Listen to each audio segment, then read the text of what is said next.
Fala fiel, mais um vídeo aí no canal. Vamos falar um pouquinho aí de 2023, né? Depois do que se desenrolou no final desse ano, né? E também os movimentos do Corinthians nesse começo de ano de 2023. Vamos falar um pouquinho das perspectivas, tá? Um pouquinho sobre a comissão técnica, um pouquinho sobre o elenco do Corinthians, né? Saídas e entradas de novos atletas. Esse vídeo está sendo gravado aqui no dia 4/1, tá? E às 6 horas da tarde, mais ou menos, né? Então, por enquanto é o que tem do Corinthians aqui que eu vou dar uma comentada, né? Cara, teve uma troca de comissão técnica, né? Todo mundo já sabe aí que entrou o Fernando Lázaro. Essa comissão técnica, ela me deixa um pouco apreensivo, tá? Para 2023. Eu acho que é uma questão diferente do Fábio Carille, tá? Porque o Fábio Carille e a sua equipe, ali em 2017, todo mundo já estava no clube, né? Antes, e ele, enfim, como interino, né? O Fernando Lázaro, ele estava no Corinthians em 2022, porém a equipe dele ali não. O Thiago Largue, dos auxiliares, né? Aquele outro rapaz lá, alguma coisa Dias, que eu esqueci o nome. Esse cara veio do Taubaté. O Thiago Largue já foi treinador, né? Já treinou o Atlético Mineiro já no profissional, né? Um pouco mais experiente.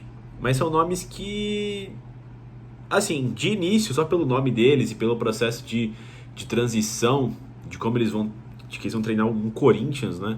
Que é uma equipe que vai ter vários campeonatos durante o ano, é uma equipe com várias estrelas, né? É uma equipe gigante do futebol brasileiro e com grandes craques, né? Eu não sei se é a mais adequada para aguentar a bucha, né? Porém, tem que dar o tempo para esses caras, né?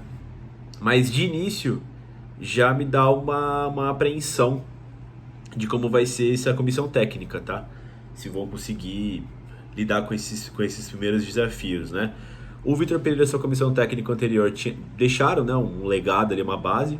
Acho que o Corinthians inicia ali no 4-3-3 como fechou um ano, com o primeiro volante, 2 meio-campistas, né? Que podem ser 2 meias ou 2 volantes. Enfim, pontas, um de cada lado e um centroavante, né? Então vamos ver como o Corinthians começa esse ano, né?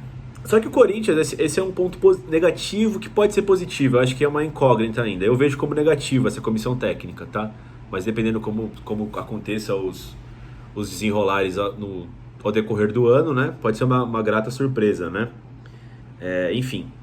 Mas um ponto positivo eu vejo que é a permanência do Yuri Alberto. Parece que tá tudo certo aí para ele ficar, né? O Corinthians deve negociar o Robert e o Duqueiroz. Acredito que o Robert deve ir agora no começo do ano e o Duqueiroz, segundo as notícias, no meio da temporada, né? Mas o Corinthians precisa explicar muito bem isso aí, porcentagem, se vai algum valor, né?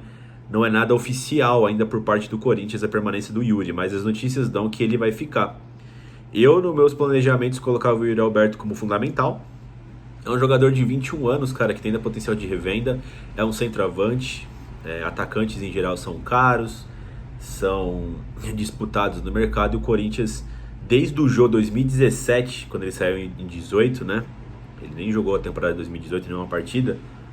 O Corinthians viveu uma crise de centroavantes, né? Teve até o próprio retorno do Jô que não correspondeu. Teve Bocelli, teve André Balada, teve Gustavo, teve Wagner Love. O Wagner até fez um puta gol importante no Paulistão 2019, mas assim, não correspondeu, né? Teve jogadores improvisados ali na posição e nenhum deles foi correspondido, né? O Roger, o Jonatas, outros nomes aí da posição, né? Enfim. E aí o Yuri Alberto caiu muito bem com a camisa do Corinthians, né? Se deu muito bem nessa chegada dele ao Timão em 2022, chegou no meio da temporada, se adaptou rápido, pegou o jeito com a Fiel, tem um estilo aguerrido, então casou bem pra todo mundo, né? Eu só ficava com uma coisa na cabeça que ele tinha dito, né? E havia notícias também rumoradas de que ele tinha vindo pro Corinthians muito também pela questão do Vitor Pereira, né? Uma comissão técnica europeia e tudo mais, né? E que ele gostou, né? Queria manter o alto nível da Rússia, né? Que não estava mais disputando campeonatos europeus, apenas o campeonato doméstico deles lá, por conta da guerra com a Ucrânia, né? Então isso me preocupou um pouco, mas não sei se o Corinthians, aparentemente sim, né? Conseguiu manter o Yuri, né? Outro reforço, né? Que seria manter o mesmo time do Corinthians ali, mais um reforço, né? Que seria manter o time do Corinthians, é o Maicon. O Maicon esse já é oficial aí, né? Que ele renovou até o final de 23 o empréstimo dele, né? Corinthians e Shakhtar, né? Ele não jogou muito, nem em quantidade, nem em qualidade em 2022, mas foi muito por conta de lesão, né? O Maicon, quando esteve em campo, ele estava se recuperando de lesão, e quando ele se recuperou, uma das partidas depois se machucou. Então foi um desfalque quase que pro ano todo, né? Ficou no DM quase que pro ano todo. Lesão muscular, quebrou o pé, né? Quebrou o dedinho do pé. Então eu acho que até pela essa tentativa de rejuvenescer o time, o Maicon é outro jogador muito importante, né? E a gente não sabe como é que fica o Duqueiroz, né? Se ele vai embora no meio do ano, então você já teria que ter o Maicon ali, né? Claro que no meio do ano a gente vai reavaliar a situação, mas eu não sei, pode ser que o Fausto vá embora, o Corinthians vai precisar se mexer bastante no meio do ano, e é quando começa as grandes competições, né? A Copa do Brasil, a Copa Libertadores, né? Que são competições que o Corinthians provavelmente vai almejar ganhar, até por ser um tiro curto, né? Menos jogos do que o Campeonato Brasileiro.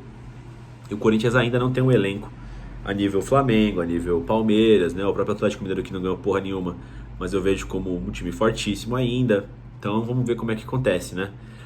Mas a princípio, eu acho que em relação aos times aqui, principalmente de São Paulo e o Santos, o Corinthians ele tem um aspecto de ter mantido quase que o time titular todo, né? Acho que manteve, o time titular manteve, né? Porque ele começa o ano ali com o Yuri, Roger Guedes, Renato, Juliano, Duqueiroz, Maicon, Fausto, né?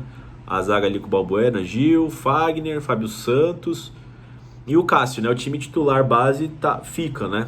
Saíram outros jogadores que, ao meu ver, foi bom a saída, né? Ou acabou o contrato, ou foram negociados, né?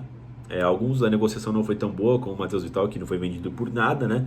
Mas foi para o Cruzeiro. O Vital nunca deu certo no Corinthians, né? E eu acho que ele deveria sair mesmo. A questão é que não saiu por nada, foi pro Cruzeiro. O Ramiro também acabou o contrato. Teve até uma especulação de que ele renovaria e tal, né? Muito porque o VP gostava dele. Mas graças a Deus deu errado isso aí, porque é outro jogador também que ganha muito, né? Pra exercer o que ele exerce. Teve também a saída do Lucas Piton, que foi vendido pro Vasco. Achei que foi vendido por um bom valor. Teve agora a saída do Raul, foi pro Bahia também, vendido por um bom valor, né? O Bahia que também virou SAF, tá com dinheiro aí igual o Cruzeiro, igual o Vasco, né? Igual o Botafogo. Então, enfim, foram boas saídas aí do Corinthians, né? Enfim, teve duas chegadas, já teve o lateral esquerdo o Matheus aí, que fez uma boa Série B com o Cruzeiro, vai brigar por vaga aí no time titular com o Fábio Santos, né? E chegou o Ángel Romero, né? O Romero aí voltou pro Corinthians, né? Acabou o contrato dele lá com o Cruz Azul do México. E ele voltou para o Timão, né? É capaz de disputar a vaga ali pelo lado direito, talvez, né? Eu acho que o Roger Guedes é o ponto esquerdo oficial do time. E o Romero vai brigar ali com o Adson, né? Acredito eu. O Gustavo Silva tá machucado, né? Então vai ser Adson, tá entre ele e o Adson mesmo, né? Os caras falaram que o Lázaro tá usando nos treinamentos ali, o Juliano também. De repente o Lázaro entende que ele pode fazer um time igual do Tite 2015, né? Com dois meias, um meia aberto ali, né? Vamos ver se ele consegue repetir, né? O Corinthians que volta a entrar em campo, se eu vou confirmar aqui, tá? Mas eu acredito que seja contra o Bragantino, lá em Bragança Paulista, tá? É isso mesmo, ó. Dia 15/1 às 4 da tarde, Bragantino e Corinthians, primeira rodada do Campeonato Paulista, né? Segundo as notícias, o Corinthians não vai contratar mais ninguém aí, por enquanto, né? Até começar o Campeonato Paulista, e deve se reforçar já ali para Libertadores, né? Para a Copa do Brasil no meio do ano, né? Vamos ver. Eu entendo que o Corinthians precisa de mais um zagueiro, não sei se o zagueiro da base ali que deve compor, que deve ser o Caetano, vai dar conta, né? Mas essas são as notícias, né? Então, assim, ponto negativo. Eu acredito que a comissão técnica deu um downgrade absurdo, tá? Abaixou muito de qualidade. Eu acho que isso aí é uma incógnita. E eu acho que o Corinthians não deveria passar por uma incógnita nesse setor, eu acho, tá? Nenhum setor, pra falar a verdade, mas principalmente esse, né? Mas, né? Tem a questão da arena, tem que pagar a arena, né? De repente tá com menos dinheiro para investir nesse tipo de situação, mas é uma situação que me preocupa. Uma coisa que é positivo, que eu acho, é a manutenção do time titular, ou pelo menos a ideia de um time titular, né? Então os jogadores já têm pelo menos uma temporada que se conhecem ali, ou pelo menos meia temporada, como o Yuri Alberto, mas que chegou aí e já encaixou, o próprio Fausto, né? Que são figurinhas importantíssimas desse time, né? Isso é um ponto super positivo para qualquer tipo de trabalho. Mesmo que, sei lá, o Lázaro seja demitido, por exemplo, espero que não, e venha outro técnico aí, tem uma base já pré-estabelecida ali, montada, né? Mas enfim, Fiel, essas são as primeiras notícias do ano de 2023, né? Eu não sei se falei 21 e 22 durante o vídeo, mas eu tava me referindo a 23 a maior parte do tempo, né? E esses aí são meus primeiros pensamentos aí dessa temporada, tá? E esperamos que dê tudo certo, né? Primeiro semestre tem só o Paulistão para decidir e vamos ver como é que o Corinthians rende, né? A priori, né? Na primeira expectativa é o Corinthians tem que chegar nas semifinais, pelo menos. Vai ter os clássicos e aí a gente reavalia a situação, né? Enfim, Fiel, deixa o like no vídeo, inscreve no canal e vai Corinthians!